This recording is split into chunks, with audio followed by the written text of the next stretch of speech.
ಕಟ್ಟಡ ಮತ್ತು ಇತರೆ ನಿರ್ಮಾಣ ಕಾರ್ಮಿಕರ ಕಲ್ಯಾಣ ಅಭಿವೃದ್ಧಿಗೆ ರಾಜ್ಯ ಸರ್ಕಾರದಿಂದಲೋ ಅಥವಾ ಕೇಂದ್ರ ಸರ್ಕಾರದಿಂದಲೋ ಯಾವುದು ಪ್ರತ್ಯೇಕವಾದ ಅನುದಾನ ಇಲ್ಲ.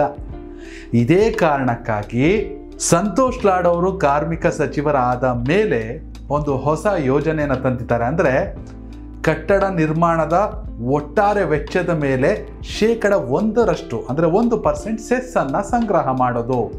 ಇದಕ್ಕೆ ಕಾರಣ ರಾಜ್ಯ ಮತ್ತು ಕೇಂದ್ರ ಸರ್ಕಾರದಿಂದ ಯಾವುದೇ ಅನುದಾನ ಇಲ್ಲ. ಆ ಸೆಸ್ಸನ್ನು ಸಂಗ್ರಹ ಮಾಡಿ ಕಟ್ಟಡ ಮತ್ತು ಇತರೆ ನಿರ್ಮಾಣ ಕಾರ್ಮಿಕರ ಮಂಡಳಿಗೆ ಆ ಸೆಸ್ ಭರ್ತಿ ಆಗುತ್ತೆ, ಆ 1% ಹಣ ಜಮಾ ಆಗುತ್ತೆ. ಇದರಿಂದ ಕಟ್ಟಡ ಕಾರ್ಮಿಕರ ಕಲ್ಯಾಣ ಅಭಿವೃದ್ಧಿಯನ್ನು ಮಾಡೋದು ಕಾರ್ಮಿಕ ಸಚಿವರಾಗಿರುವಂತಹ ಸಂತೋಷ್ ಲಾಡ್ ಅವರ ಮಾಸ್ಟರ್ ಪ್ಲಾನ್. ಕಟ್ಟಡ ಮತ್ತು ಇತರೆ ನಿರ್ಮಾಣ ಕಾರ್ಮಿಕರ ಕಲ್ಯಾಣ ಮಂಡಳಿ 2007ರಿಂದ ನೋಂದಾಯಿತ ಫಲಾನುಭವಿಗಳಿಗಾಗಿ ವಿವಿಧ ಕಲ್ಯಾಣ ಮತ್ತು ಸಾಮಾಜಿಕ ಭದ್ರತಾ ಯೋಜನೆಗಳನ್ನು ಜಾರಿಗೊಳಿಸಿದೆ. ಈ ಯೋಜನೆಗಳಿಗಾಗಿ ಯಾವುದೇ ಅಂದರೆ ಸ್ಟೇಟ್ ಆಗಿರ್ಬೋದು ಅಥವಾ ಸೆಂಟ್ರಲ್ ಗೌರ್ಮೆಂಟಿಂದ ಯಾವುದೇ ಪ್ರತ್ಯೇಕವಾದ ಅನುದಾನ ಇಲ್ಲ. ಇಷ್ಟಾದರೂ ಕೂಡ ಕಟ್ಟಡ ಮತ್ತು ಇತರ ನಿರ್ಮಾಣ ಕಾರ್ಮಿಕರ ಕಲ್ಯಾಣ ಸುಂಕ ಕಾಯ್ದೆ 1996 ಅದರ ನಿಯಮಗಳು ಮತ್ತು 1998ರ ಪ್ರಕಾರ ಎಲ್ಲ ನಿರ್ಮಾಣ ಕಾಮಗಾರಿಗಳ ಒಟ್ಟು ವೆಚ್ಚದ ಮೇಲೆ, ಈಗಾಗಲೇ ಹೇಳಿದೆ, ಎಲ್ಲ ನಿರ್ಮಾಣ ಕಾಮಗಾರಿಗಳ ಒಟ್ಟು ವೆಚ್ಚದ ಮೇಲೆ 1% ಸುಂಕವನ್ನು ವಿಧಿಸಲು ಅವಕಾಶವನ್ನು ಕಲ್ಪಿಸಿರೋದು. ಈ ಮೂಲಕ ಸಂಗ್ರಹವಾಗುವ ಟ್ಯಾಕ್ಸು ಮಂಡಳಿಯ ಟ್ಯಾಕ್ಸ್ ನಿಧಿಗೆ ಜಮೆ ಆಗುತ್ತೆ ಮತ್ತು ಇದರ ಆಧಾರದ ಮೇಲೆ ಕಲ್ಯಾಣ ಯೋಜನೆಗಳನ್ನು ಅನುಷ್ಠಾನಗೊಳಿಸಿ ಫಲಾನುಭವಿಗಳಿಗೆ ಸೌಲಭ್ಯವನ್ನು ಒದಗಿಸೋದು ಸಚಿವರಾಗಿರುವಂಥ ಸಂತೋಷ್ ಲಾಡ್ ಅವರ ಒಂದು ಪ್ಲಾನ್ ಆಗಿದೆ. ಅದಕ್ಕೆ ಅತ್ಯುತ್ತಮ ರೆಸ್ಪಾನ್ಸ್ ಕೂಡ ಸಿಗ್ತಾ ಇದೆ. ಈ ಉದ್ದೇಶಕ್ಕಾಗಿ ಮಾನ್ಯ ಕಾರ್ಮಿಕ ಸಚಿವರಾದ ಶ್ರೀ ಸಂತೋಷ್ ಎಸ್ ಲಾಡ್ ಅವರು ಹಿರಿಯ ಅಧಿಕಾರಿಗಳು ಹಾಗೂ ತಜ್ಞರೊಂದಿಗೆ ಹಲವು ಸಭೆಗಳನ್ನು ನಡೆಸಿ ಸೂಕ್ತ ಸಲಹೆಗಳನ್ನು ಕೂಡ ನೀಡಿದ್ದಾರೆ. ಮಂಡಳಿಯ ಸುಂಕ ಸಂಗ್ರಹಣೆಯ ಕಾರ್ಯಕ್ಷಮತೆಯನ್ನು ಹೆಚ್ಚಿಸಲು ಅಂದರೆ ಪ್ರಾಜೆಕ್ಟ್ ಮ್ಯಾನೇಜ್ಮೆಂಟ್ ಯೂನಿಟ್ PMU ಅನ್ನು ನೇಮಿಸಿಕೊಳ್ಳಲಾಗಿದೆ. ಈ PMU ಮಂಡಳಿಗೆ 2 ರೀತಿಯ ತೆರಿಗೆಗಳನ್ನು ಅಳವಡಿಸಿಕೊಳ್ಳಲು ಶಿಫಾರಸನ್ನು ಮಾಡಲಾಗಿದೆ.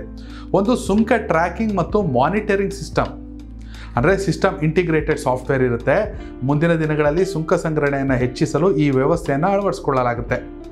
ಎರಡನೇದು GIS ಆಧಾರಿತ ಉಪಗ್ರಹ ಮತ್ತು ಡ್ರೋನ್ ತಂತ್ರಜ್ಞಾನ. ಇನ್ನು ಪ್ರಾಜೆಕ್ಟ್ ಮ್ಯಾನೇಜ್ಮೆಂಟ್ ಯೂನಿಟ್ PMU ನೀಡಿದ ಶಿಫಾರಸುಗಳ ಪ್ರಕಾರ ಮಂಡಳಿ ತಂತ್ರಜ್ಞಾನಗಳನ್ನು ಅಳವಡಿಸಿಕೊಂಡು ಸುಂಕ ಸಂಗ್ರಹಣೆಯನ್ನು ಬಲಪಡಿಸಲು ಹಾಗೂ ತಪ್ಪಿ ಹೋಗಿರುವ ಸುಂಕವನ್ನು ವಸೂಲಿ ಮಾಡಲು ಒಂದು ಮಹತ್ವದ ಹೆಜ್ಜೆ ಆಗಿದೆ. ಈ ಹಿಂದೆ ಕೂಡ ಯಾರ್ಯಾರು ಸರಿಯಾಗಿ ಟ್ಯಾಕ್ಸ್ ಕಟ್ಟಿಲ್ಲ ಎಲ್ಲವನ್ನ ಕೂಡ ಈ ಟೆಕ್ನಾಲಜಿಯನ್ನು ಬಳಸ್ಕೊಂಡು ಸುಂಕವನ್ನು ಸಂಗ್ರಹಿಸಲಾಗುತ್ತೆ. ಏನಪ್ಪ ಟ್ಯಾಕ್ಸ್ ಕಲೆಕ್ಟ್ ಮಾಡ್ತೀರಾ?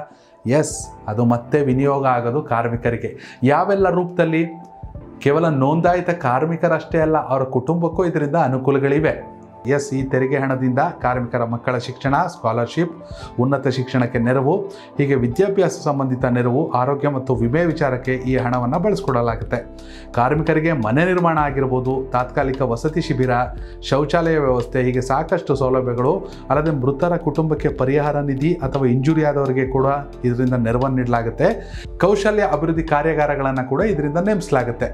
ಒಟ್ಟಿನಲ್ಲಿ ಈ ಹೆಚ್ಚುವರಿ ತೆರಿಗೆ ಅಂತಾರಲ್ಲ, ಈ 1% ಸೆಸ್, ಈ ಸ್ಕೀಮ್ ಏನಿದೆ ಕಂಪ್ಲೀಟ್ ಆಗಿ ಕಾರ್ಮಿಕರ ಮತ್ತು ಕಾರ್ಮಿಕರ ಕುಟುಂಬದ ಶ್ರೇಯೋಭಿವೃದ್ಧಿ, ಅಂದರೆ ಪ್ರೆಸೆಂಟ್ ಆಗಿರ್ಬೋದು ಅಥವಾ ಫ್ಯೂಚರ್ ಆಗಿರ್ಬೋದು, ಕಂಪ್ಲೀಟ್ ಆಗಿ ಕಾರ್ಮಿಕರ ಕಲ್ಯಾಣಕ್ಕೆ ಇದನ್ನು ವಿನಿಯೋಗ ಮಾಡಲಾಗುತ್ತೆ.